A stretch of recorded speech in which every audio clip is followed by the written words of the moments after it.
Bueno, vamos a hablar de la adsorción. La adsorción con D es el fenómeno que hace que una determinada sustancia que puede estar en solución o en fase gaseosa se absorba con D en la superficie de un sólido. Hay interacciones de diferentes energías. Estas interacciones son mayores a las fuerzas de Van der Waals.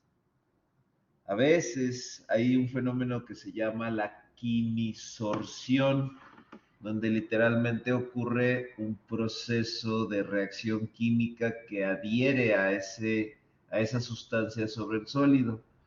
Pero bueno, sea cual sea el mecanismo, este proceso es reversible. Matemáticamente se puede modelar como una especie química A que llega a un sitio S donde se absorbe, donde la dirección, valga la redundancia, directa de la reacción tiene una constante de adsorción y esto nos da al químico A absorbido sobre el sitio. El proceso contrario puede ocurrir, tiene una constante cinética de desorción. Entonces, matemáticamente esto se modela así, hay una constante de absorción. Si estuviéramos hablando de fase gaseosa, sería directamente proporcional la velocidad de absorción a la presión parcial de A y a la concentración de sitios donde se puede absorber. Una vez que se ha absorbido, la velocidad de desorción es directamente proporcional a la cantidad de A absorbida multiplicada, en este caso, por una constante de velocidad de desorción. ¿Ok? En este caso, S es la concentración de sitios en unidades de número de sitios por metro cuadrado. Y A sería el número bueno, ya absorbido sería el número de moléculas sobre metro cuadrado. A absorbido. ¿Ok? Bueno, entonces nosotros podemos hacer el cociente de estas dos y ese cociente es la constante de equilibrio de absorción, es decir, A absorbida sobre la presión parcial sobre los sitios activos. Es decir, los sitios de absorción se pueden despejar y poner en función de A absorbida, constante de equilibrio de absorción y la presión parcial. Nosotros definimos a S sub 0 como la concentración de sitios totales donde se puede absorber A. Entonces, S0 sobre A sería precisamente la concentración de sitios totales por unidad de área. Bueno, es decir, los sitios totales son los sitios disponibles más los sitios donde ya se absorbió A. Y aquí está la representación, sitios vacantes y sitios donde ya se absorbió A. Todo eso es S sub 0. Bueno, combinando esta expresión con esta otra expresión, fíjense bien, yo despejo S y lo sustituyo aquí. Y tengo que S sub 0 es esto. Hago una suma algebraica y tengo esto. Ahora bien, definimos a teta como la fracción de sitios cubiertos con A, es decir, S sobre S sub 0, o más bien A absorbido sobre S sub 0.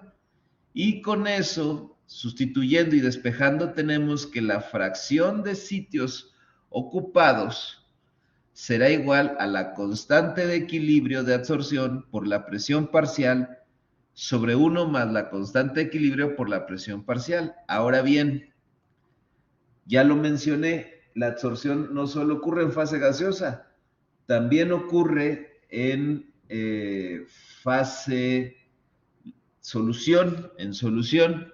Es decir, nosotros podemos decir que teta es directamente proporcional, o si se quiere ver, hasta igual a quién, al número de moles absorbidas por gramo de sólido entre el número de moles máximo que se podría absorber. Porque ¿quién es eso? Nosotros tenemos una superficie y en esa superficie se pueden absorber un número determinado en una monocapa. ¿Ok?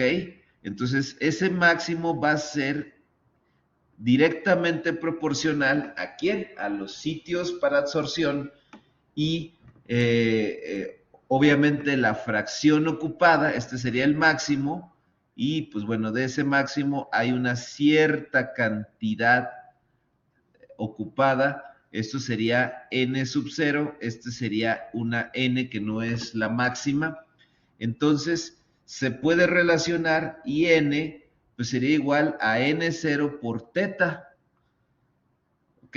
Y para nuestro sistema en solución, en vez de usar la presión parcial, usaríamos la concentración de A. Entonces tendríamos que N, número de moles absorbidas por unidad de gramo de sólido, es N0, N máxima que se puede absorber por la constante de equilibrio por la concentración entre 1 más constante de equilibrio por la concentración. Esta se conoce como la ecuación de la isoterma de Langmuir. Y es importantísima para la catálisis. Sí, dígame. Sí. Es que donde es un NO es el número máximo. Número máximo, sí, es correcto. Bueno, ahí se me fue. Este es el número máximo. Bueno, ahora bien, gracias por la atención. ¿Qué datos a mí me interesan? Porque estos sólidos o son utilizados para limpiar efluentes o para secuestrar metales preciosos de soluciones preñadas en minería o para pretratamiento de aguas o para catálisis heterogénea, etcétera. Está en montones de aplicaciones y me interesa saber el desempeño del sólido en cuestión con respecto al soluto que quiero absorber, a la especie química que quiero absorber con D.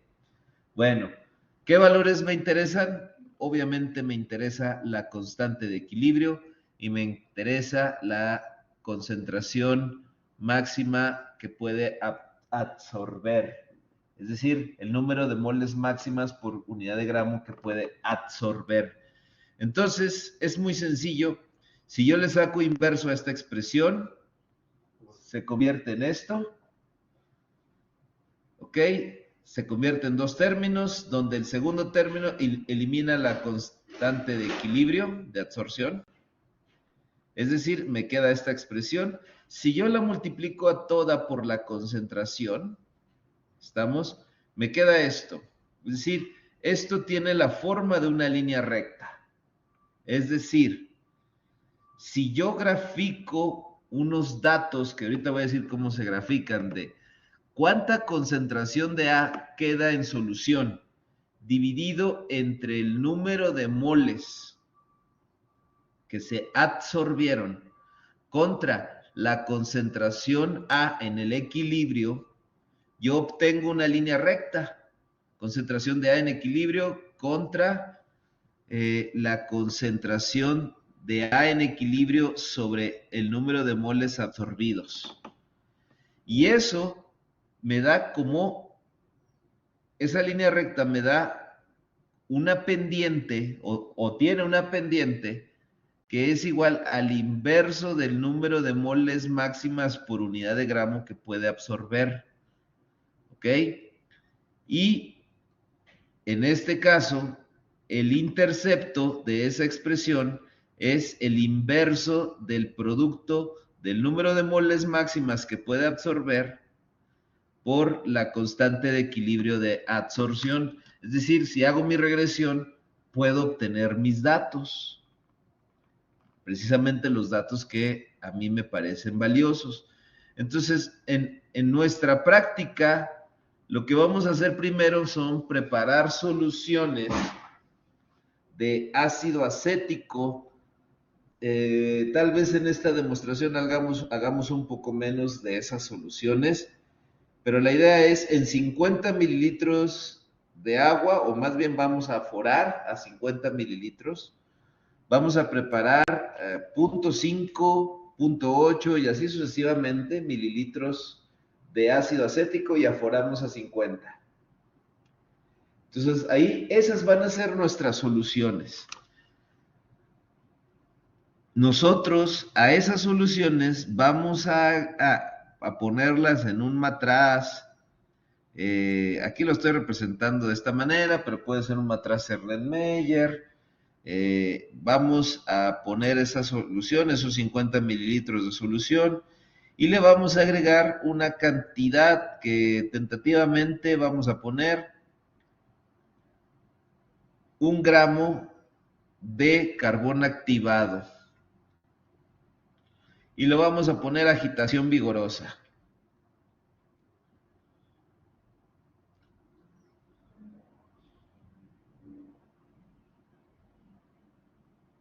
Obviamente necesitamos nuestra parrilla de agitación. En teoría, deberíamos de esperar entre 16 y 24 horas para que se llegue al equilibrio.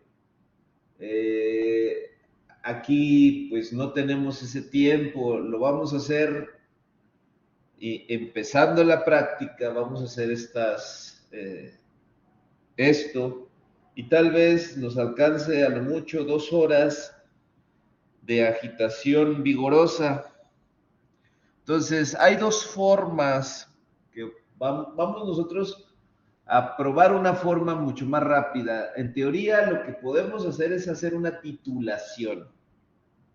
Es decir, tomamos ese matraz y filtramos. Es decir, retiramos el carbón activado y a lo filtrado, es decir, podemos ponerlo en un embudo con un papel filtro. Aquí ponemos el papel filtro y filtramos y tomamos una muestra y titulamos esa muestra con una bureta. Aquí pondríamos en la bureta, pondríamos hidróxido de sodio a una concentración conocida y por volumetría CB1 igual a C2B2. Podríamos conocer la concentración 2. Esa concentración 2 sería la concentración de equilibrio que nosotros tendríamos acá. ¿Cómo saco N? Pues muy sencillo, es hasta cierto punto es lógico. ¿Cómo saco N2? Pues yo tengo una concentración inicial y tengo una concentración en equilibrio. Eso multiplicado por el volumen es igual al número de moles absorbidas. Por lógica, entonces con una matemática muy simple, yo puedo sacar el número de moles absorbidas y con eso puedo construir mi gráfica. Ahora bien, el proceso puede estar sujeto a muchos errores. Nosotros vamos a probar un método en este video. Ya reportaremos si funciona o no, si no, para los efectos de la práctica, cuando la corramos, haremos la titulación con hidróxido de sodio. La práctica nos dice que preparemos una solución de hidróxido de sodio al 0.5 molar. Y con eso hagamos nuestros cálculos. Bueno, ¿nosotros qué vamos a hacer? Vamos a estas soluciones ya preparadas, les vamos a medir su pH con un potenciómetro. En esencia, se supone que la concentración de iones hidrógeno que se va a tener, pues va a ser aproximadamente igual a 10 elevado a la menos el pH que nosotros midamos, entendiendo que el ácido acético no es un ácido fuerte, puede tener una cierta disociación. Entonces nosotros vamos a hacer nuestra calibración pH contra concentración y con eso vamos a empezar. Y vamos a ver si hay un cambio de pH después de haber agitado cierto tiempo a nuestras soluciones. Eso es lo que vamos a hacer. Vamos a reportarlo en video. Vamos a ver qué nos da de resultados. Es una de las cosas que vamos a hacer el día de hoy. Y bueno, por este momento dejamos aquí esta parte teórica explicativa de lo que vamos a hacer. A continuación vamos a poner video de todo nuestro procedimiento. Es importante utilizar campana extractora encendida. En este caso, para esta prueba solamente vamos a usar las soluciones que mostré hace rato. Vamos a hacer las soluciones 3, 5, 7, 9, solamente 11 y 13 también. ¿Ok? Entonces cada una de ellas tiene 1, 2, 3, 4, 5 y 6 mililitros. Entonces tenemos nuestro ácido acético, lo vamos a agregar una pequeña muestra y vamos a hacer la dilución de esa sustancia aforando con agua destilada. Y el estudiante está tomando solamente un poco para poder hacer la aspiración con su respectiva pipeta y su propipeta. Bien, ya hemos preparado nuestras soluciones, ya las tenemos en matrazas de aforación. Ahora lo que vamos a ir haciendo de uno en uno. La primera es esta, la más diluida, son 2 o 1. Son 1 mililitro en 50 mililitros. Lo que vamos a hacer es vaciarla en nuestro matraz donde vamos a hacer la agitación. Y si me apoya, por favor, mi colega. Esta parte. A pesar de que está diluida, tiene un olor interesante. Pero bueno, todavía soportable. Afortunadamente no es el de nuestra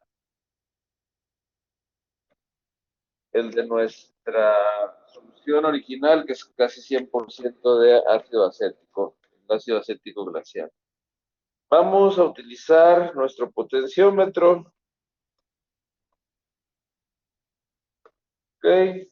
Y voy a proceder a encenderlo.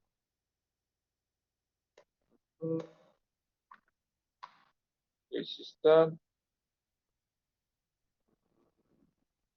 Está. pH.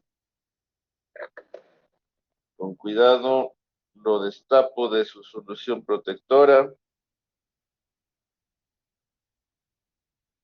Lo correcto es hacer un enjuague. Está con mucho cuidado. Voy a hacer un enjuague en la tarja, rapidísimo. Tomar un vaso, ¿no? Un vaso. Allá, aquí.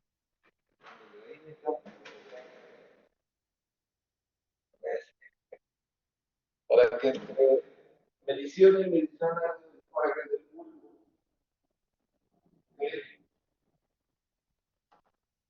Obviamente que hago un enjuague. Muy sencillo. Y la marca que el pH de esta agua es. Tengo que inclinar un poco.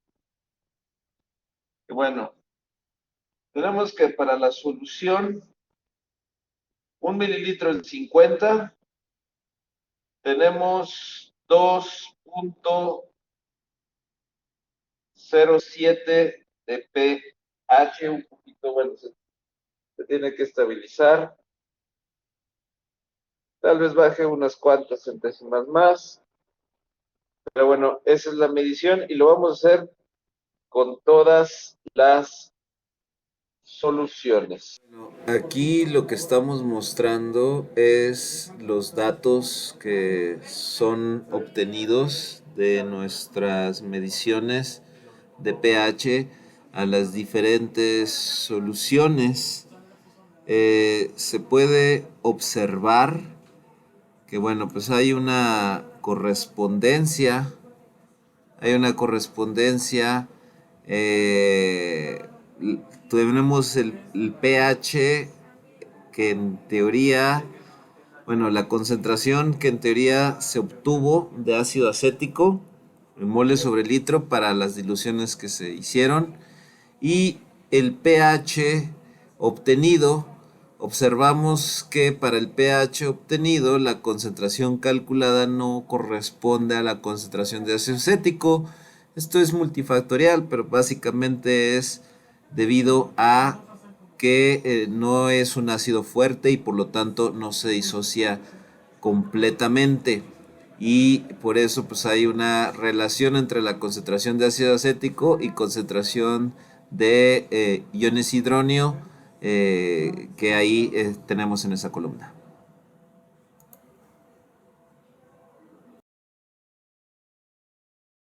A continuación lo que se hizo fue pesar 1.5 gramos de carbón activado para que sirviera como absorbente y se agregó esta cantidad a cada una de las soluciones de ácido acético producidas. De esta manera, luego, con una vigorosa agitación, después de un cierto tiempo, aproximadamente lo recomendado es de 16 a 24 horas de proceso, se hace la determinación de cuánto de ese ácido acético fue absorbido derivado del cambio de pH.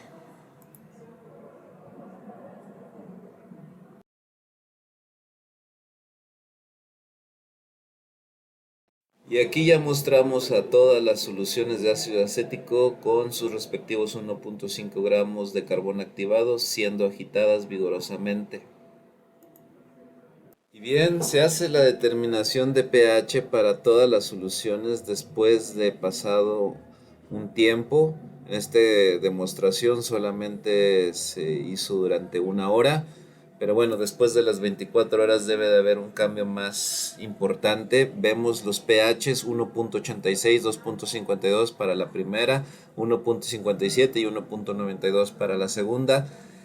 Un aumento del pH corresponde obviamente a una absorción de la especie química de ácido acético y pues con esto podemos comprobar que en efecto ocurre el proceso de absorción y se pueden hacer los cálculos pertinentes.